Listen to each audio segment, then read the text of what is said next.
Well, good morning and happy Thursday. This weekend, we will be watching most of the Wichita grandkids while mom, dad, and one or two of the older kids take care of some weekend business. It's a big change for us to suddenly have 4 or 5 additional people, let alone kids, among us for a couple of days. I have to admit that it takes some getting used to for me, and that it's kind of nice when they go back to their parents. I'm used to the peace and quiet of semi-retirement and of not having anyone around except the wife. That won't happen, however, this weekend, so I'm mentally gearing up for it already this week. I have to tell you, though, those grandkids, they grow up so quickly. What seemed like only a year or two ago, they were 2, 4, 6 years old, and now there's 2 teens, there's a near teen, and all are in school. The older teen will be 18 in just a year and a half. So much has passed by our lives and so quickly. I'm reminded of that Bible verse about our lives being but a vapor. How does that verse go? The book of James is where it's found. The writer says this, "Why, you don't even know what will happen tomorrow. What is your life? You are a mist that appears for a little while and then vanishes." And in the Psalms, one poet said this, "You indeed have made my days as handbreadths, and my lifetime as nothing before you. Truly, each man at his best exists as but a breath." Well, for many years now, I've been cognizant of the fact that I have many more years behind me than I have ahead of me. That realization began in my mid-40s, and it's only intensified over the years. The year 2031, when I will turn 80 years old, should I live that long, is only a few skips into the future. There is much to see and do in the intervening time, and I find that time period growing smaller and smaller. The days sometimes seem to drag on forever, but the months and the years are just flying by. I'm guessing it's the same for you, whether you're 30 years old or 70 or somewhere in between. We never seem to have enough hours in the day or days in the year or years in a lifetime to see and do all that we'd like.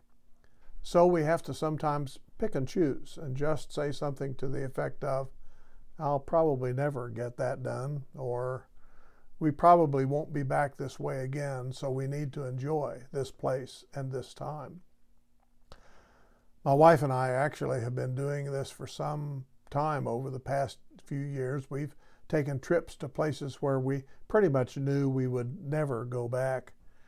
We're planning to go places, the Lord willing, this year and in the future, where we probably will not ever be going back either due to our ages, health, and even financial situation. And there are things that I know that I've done in the past that I've said, I'm not doing that anymore. And I've just quietly dropped that thing from my list of things that I can and will do. I won't crawl into attics or under houses anymore, as I used to do from time to maybe make repairs to plumbing or electrical.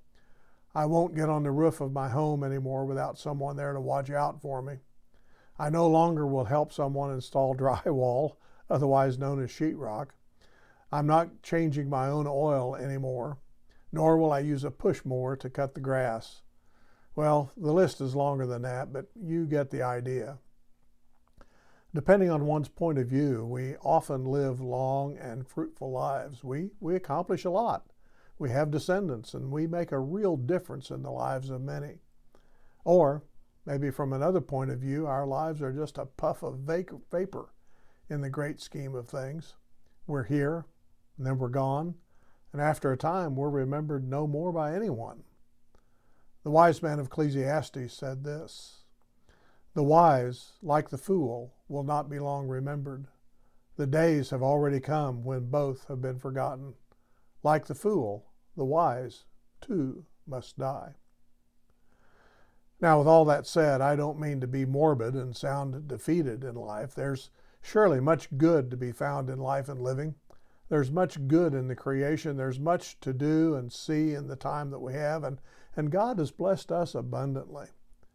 However, we also need to keep our thinking straight and understand that even though things may seem to be very important in the here and now, and we ourselves may seem to be very important people in the here and now, over the long haul, over the eons, our lives are just a speck on the timeline.